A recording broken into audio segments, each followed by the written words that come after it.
Bonjour, bienvenue dans la vidéo sur les options de réglage d'ergonomie. Il est important de comprendre que vous avez des options qui vous permettent de naviguer avec beaucoup plus de facilité. Souvent, j'entends mes élèves me dire « Ah, je ne vois pas le pointeur de la souris, j'arrive pas à le distinguer, j'ai des soucis de vision ». J'ai d'autres personnes qui me disent le pointeur, le clic gauche, clic droit, quand je clique dessus, ça va trop vite, j'arrive pas à le maîtriser, j'ai des problèmes d'arthrose. Et du coup, ça rend l'utilisation de la souris difficile. Parfois, ça peut être des problèmes de contraste aussi, où on a l'impression qu'il faut plus de lumière ou moins de lumière sur l'écran. Eh bien, toutes ces options-là, vous pouvez les régler tout de suite sur votre ordinateur ou sur votre tablette. Donc, sur Windows 10, je vais vous montrer quelle est la manipulation à faire. Comme ça, vous pourrez commencer dans de bonnes conditions vos cours, puisque nous allons bientôt aborder la souris et les claviers. Donc, tout de suite, je vous montre comment faire en partageant mon écran. Voilà. Donc, on a vu tout à l'heure la fenêtre Windows qui permet de faire l'arrêt de l'ordinateur. Donc là, aujourd'hui, vous allez aller juste au-dessus dans Paramètres, la petite roue crantée qu'on trouve souvent dans les réglages, notamment sur les smartphones. Donc, vous cliquez dans Paramètres et ne prenez pas peur, il y a beaucoup de choses. Et en fait, la seule chose qui nous intéresse aujourd'hui, c'est l'option d'ergonomie. Vous la voyez ici. D'ailleurs, j'ai fait un test tout à l'heure en changeant la couleur de mon pointeur. Et vous voyez, il est bleu turquoise, c'est très joli. Je vais vous montrer comment faire la même chose. Au-delà du côté esthétique, vous allez voir tout ce qui peut vous rendre la navigation beaucoup plus facile. Ici, vous pouvez, dans le menu Afficher, qui est là à gauche, agrandir la taille de la police. Donc, je vais agrandir la taille de ma police. Je trouve que c'est assez sympa en lecture. Je peux rendre mon écran plus clair ou plus sombre. Donc, je vais le laisser à 50. Le pointeur de souris, on en parlait un instant. Si vous avez des difficultés à le voir, si vous trouvez, voyez que là, il est tout petit. Si je monte la petite barre de curseur, j'arrive à un pointeur très gros. Donc, c'est vrai que quand on a des difficultés à voir ou quand on a des soucis, instantanés, des problèmes d'MLA, etc., vous pouvez changer la taille du pointeur. Vous pouvez aussi changer la couleur. Vous voyez, quand je clique ici, je sélectionne un pointeur blanc. Là, noir. Là, il changera en fait en contraste.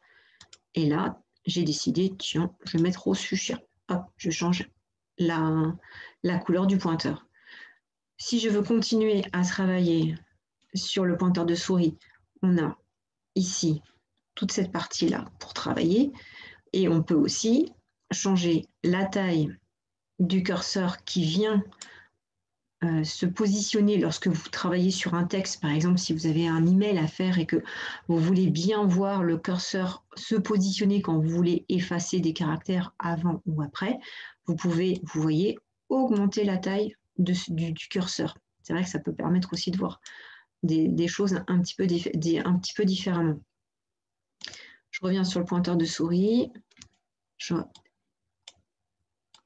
Là, d'autres paramètres supplémentaires de la souris que je ne vous ai pas montré, notamment la vitesse du curseur.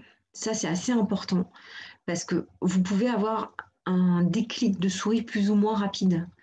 Donc là, si vous voulez vraiment que le curseur soit très rapide, vous allez le pousser au maximum. Mais par contre, si vous voulez que lorsque vous faites un clic ou un double clic, ce soit plus facile à réaliser pour vous, vous allez à ce moment-là baisser la vitesse ou l'augmenter en fonction de votre navigation. Donc vraiment pour ça, je vous conseille de faire plusieurs tests pour voir comment ça se positionne pour vous lorsque vous êtes par exemple sur une page internet ou lorsque vous êtes sur un exercice, comme on le fera tout à l'heure dans les exercices de Schoolmaker. Et là, ça va vraiment vous aider. La vitesse du curseur, c'est vraiment ce double clic qu'on entend. Voyez.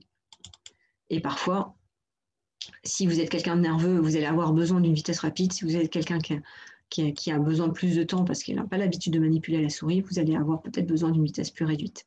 Donc, toute cette partie-là, elle peut arriver à vous aider. Donc, n'hésitez pas à regarder un petit peu toute la partie des paramètres. Donc là, on va revenir à l'accueil. Donc, on était on était sur la partie des options d'ergonomie. Donc là, on a vu afficher, on a vu le pointeur de souris, le curseur du texte. Et donc, lorsque vous voulez aller bouger la vitesse du curseur de la souris, il faudra aller dans les paramètres supplémentaires, ici. Voilà.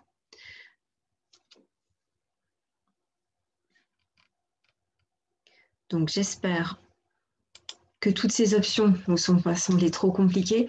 Vous faites vos tests, vous changez la taille du pointeur de la souris, vous augmentez ou diminuez la vitesse du clic de la souris ou éventuellement les tailles de police pour pouvoir avoir une meilleure lecture lorsque vous allez vous retrouver sur les exercices qui vont suivre. À vous de les régler au fur et à mesure. Vous pouvez venir, revenir dessus. Vous voyez, j'ai un beau curseur chien maintenant pour mon pointeur de souris. Voilà, ça va permettre peut-être de vous faire gagner du temps et surtout de partir avec de bons paramètres pour commencer. Je vous souhaite une très bonne journée. À bientôt. Au revoir.